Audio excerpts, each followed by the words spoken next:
bi nga sañce sa média amul ay coup bas est-ce que am na ay du dem non dinaa def ba mu échoué ci projet yi mu nekk est-ce que ce genre de choses bi ngay door a tàmbali rek lay door a ñëw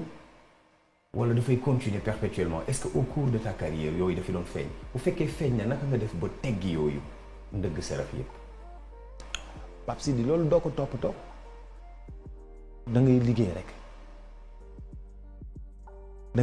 rek loolu xam nga dañ ko mooñaalee nit dañ ko mooñaalee mu xool moroomu nitam léeg-léeg du bëgg mu dem kon yow da nga koy comprendre psychologiquement philosophiquement ñaar yooyu nga koy jëlee nga koy jëlee ci psychologie nit jëlee ko ci philosophie xam ni nit ki noonu la mel l'homme l'être humain noonu la mel mais doo ko jàppee doo def attention ci loolu moo tax Pape Sidi ma lay dolliwaat li ma la waxoon sànq laa lay waxaat reste concentré sur ton sujet mooy bâtir quelque chose nga bâtir quelque chose fii boo amee oto sax dañuy ne fu mu jëlee oto bi mooy Sénégal boo solee dàll Michael Jordan yu rafet yi nga sol Pape Sidi dama lay xool du ma la wax ni dàll yi rafet na xam nga fii ñu bëri dañ la respecté ci li nga liggéeyal hip hop bu subaa bu ñu la fekkee dofuloo de nga toog mel ni ku dof wala nga sol yëre dof bu ñu rombee dañu naan ñaw duñu wax ndeysaan naan ñaw loolu ci yëf yi la bokk mais loolu yow doo ko toppatoo da nga koy sóoraale nga def li ngay def rek liggéey li ngay liggéey xam lan moo la yëkkati bul ne ci privé laa nekk de boo nee ci privé laa nekk da ngay juum privé bi mission publique la am moom tamit parce que privé bi dafay servir askan wi li ñuy muur bëtu askan wi privé bi xippi ko askan wi mën ko gis bul ne mu ko man sama yoon nekku ci privé laa nekk nga croiser les bras non Pape ngay def li nga war a def ku la sànni xeer bul jël sànni xeer delloo ko da ngay fente wala mu dal la toj sa bopp deret ji ne cas nga dem pharmacie jënd mercurochrome fomp taf ko romb ko nuyu ko yor xaalis may ko continuer dem doo ko topp te doo ko toppatoo da ngay def li ngay def te yàlla tax. des leçons de vie ñaari mbir yi nga gën a xarañ te Sénégal yëpp nangul la ko muy micro bi ak beneen bi yi nga xam ne yow yaa nekk précurseur bi mën naa wax muy série sénégalaise boo xam ne dafay am comme novelas amoon na yeneen série yoo xam ne c'est peut-être comédie góorgóorlu ak yooyu dafa am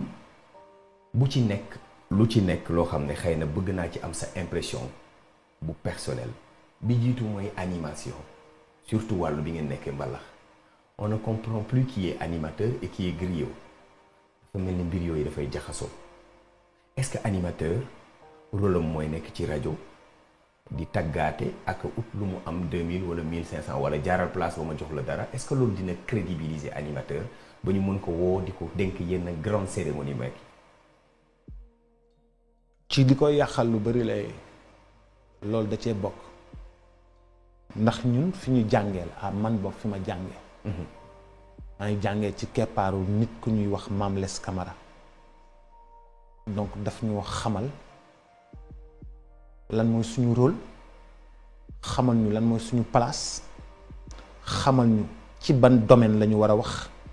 xamal ñu ci ban domaine la ñu war ta wax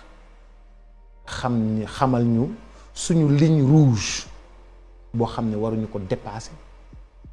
ne ñu fii ngeen di yem ak nii ngeen di def ak nii ngeen di defee animateur nag dafa war a donner de la joie mën nga tagg nit mu am de la joie mën nga ko tagg wax ko ay mbaaxam mu am de la joie parce que animateur bi day tagg musicien bi te musicien bi joxu ko xaalis animateur bi day tagg benn waaye te kooku joxu ko xaalis mais tagg wax nu mu mëne ak wayaan du benn. Youssou Ndour est l'un des plus grands artistes de ce siècle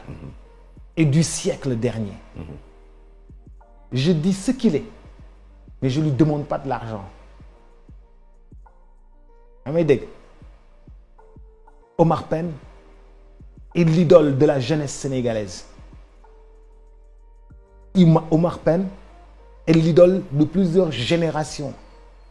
Entre en parenthèse boobu su ma la déggee ngay wax si Youssou Ndour da ngay wax ak xol bu sedd da ngay wax ak fierté et ça date pas d'aujourd'hui. Parallèlement quand on entend des gens dire boobu si dafa trahir Youssou Ndour dem créer rajo boppam à ces gens-là tu as envie de répondre quoi? Non man xam nga du ma répondre te dama lay wax Youssou Ndour dafa nekk ci Ibra Kassé di fa liggéey xëy suba créer orchestre boppam. wallaay ca papa yi Alioune Kassé waaw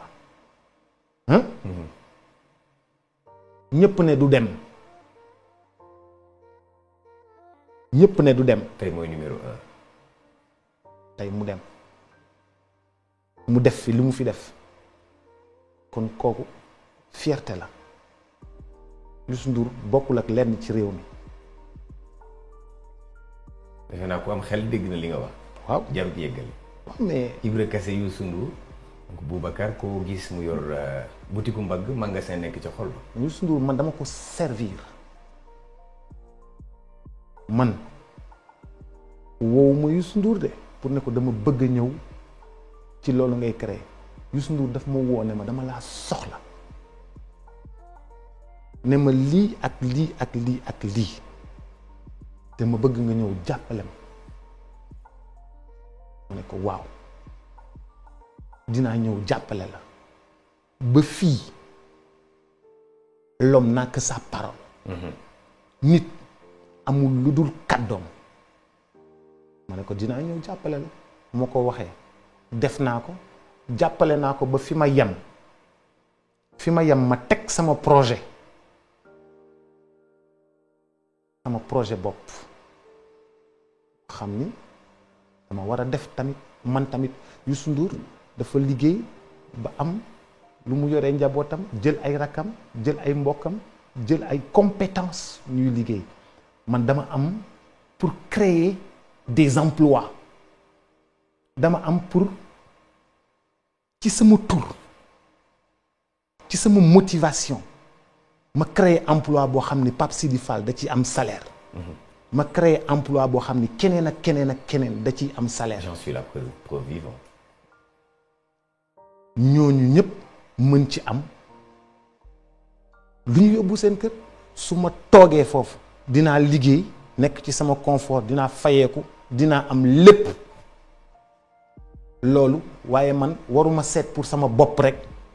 dama war a seet pour réew mi dama war a sos loo xam ni réew mi da ciy jëriñu ni Youssou Ndour sosee loo xam ni réew mi ciy jëriñu man noonu laa war a sosee loo xam ni réew mi ak ndaw ñi dañ ciy jëriñu ma servir le Sénégal servir les Sénégalais servir le peuple sans rien attendre en retour.